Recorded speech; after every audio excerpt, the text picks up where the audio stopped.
of Allah, who is the most merciful and the most beneficent and respectable teacher, and my dear school fellows, assalamu alaikum। ਬੱਚੇ ਦਾ ਜਿਹੜਾ confidence ਆ ਉਹ ਬਾਹਰ ਰੱਖਣਾ ਚਾਹੀਦਾ ਵਾ। ਤੇ ਮੈਂ ਬੜੀ ਸਾਰੀ ਕੋਸ਼ਿਸ਼ ਕਰਦਾ ਵਾਂ ਜਿਹੜੇ ਘਰ ਦੇ ਵਿੱਚ ਨਿੱਕੇ ਨਿੱਕੇ ਮਸਲੇ ਮਸਾਇਲ ਹੁੰਦੇ ਨਾ, ਇਹਦੇ ਵਿੱਚ ਜਿਹੜਾ ਬੱਚੇ ਨੂੰ ਹਰ ਵੇਲੇ ਡਾਂਟੀ ਰੱਖਣਾ, ਇਹਦੇ ਨਾਲ ਜਿਹੜਾ ਬੱਚੇ ਦਾ ਕੌਨਫੀਡੈਂਸ ਆ ਉਹ ਬਹੁਤ ਲੋ ਹੋ ਜਾਂਦਾ।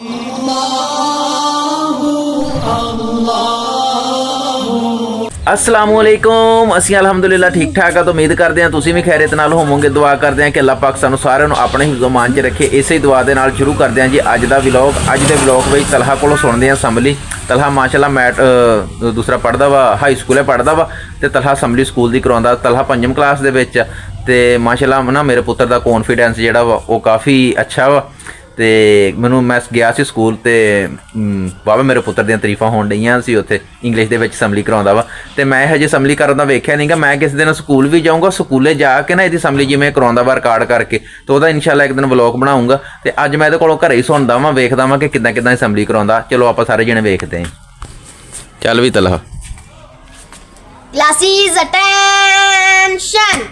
Studies, attention! Prayer position.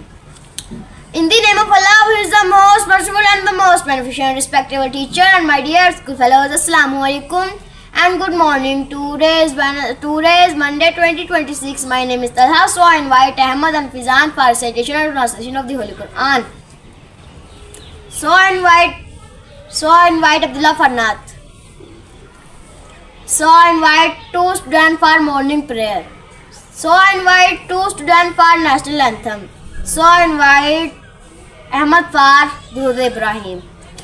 Classes, attention! Studies. Sit down. ਤਲਹਾ ਨੇ ਇੱਥੇ ਤਾਂ ਵਿਖਾਇਆ ਵੀ ਕਿੱਦਾਂ ਕਿੱਦਾਂ ਇਹ ਕਰਦਾ ਵਾ। ਬਾਕੀ ਕਿਸ ਦਿਨ ਜਿੱਦਣ ਸਕੂਲੇ ਗਿਆ ਨਾ ਉਦੋਂ ਪੂਰਾ ਮਾਹੌਲ ਬਣੂਗਾ, ਉਦੋਂ ਮਜ਼ਾ ਆਊਗਾ। ਹੁਣ ਉਹਨੂੰ ਕਹਿੰਦੇ ਵੀ ਕੋਈ ਨਾਤ ਵੀ ਸੁਣਾ, ਫਿਰ ਥੋੜੀ ਜਿਹੀ ਹੋਰ ਨਾ ਸੁਣਾ ਤਲਹਾ, ਕੋਈ ਥੋੜੀ ਜਿਹੀ ਸੁਣਾ ਦੇ ਬਸ।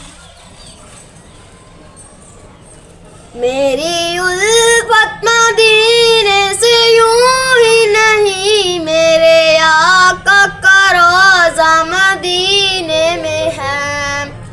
मेरी उल्फत मदीने से यूं ही नहीं, मेरे आका का रोज़ा मदीने में है।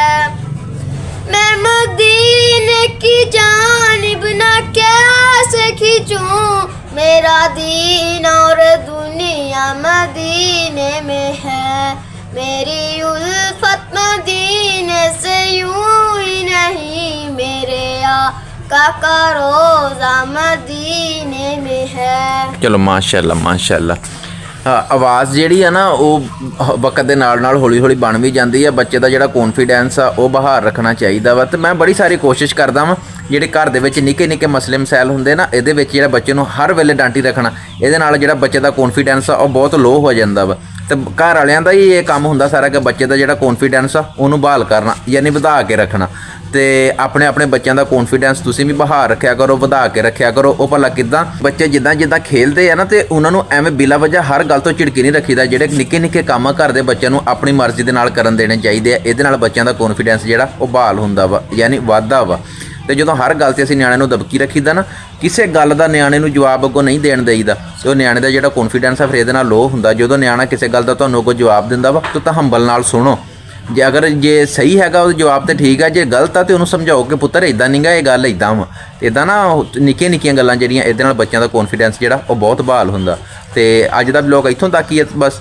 ਤੇ ਤੁਸੀਂ ਕਮੈਂਟਸ ਦੇ ਵਿੱਚ ਦੱਸਣਾ ਕਿ ਤੁਹਾਨੂੰ ਇਹ ਜਿਹੜੀ ਤਲਹਾ ਨੇ ਸਪੀਚ ਕੀਤੀ ਕਿੱਦਾਂ ਦੀ ਲੱਗੀ।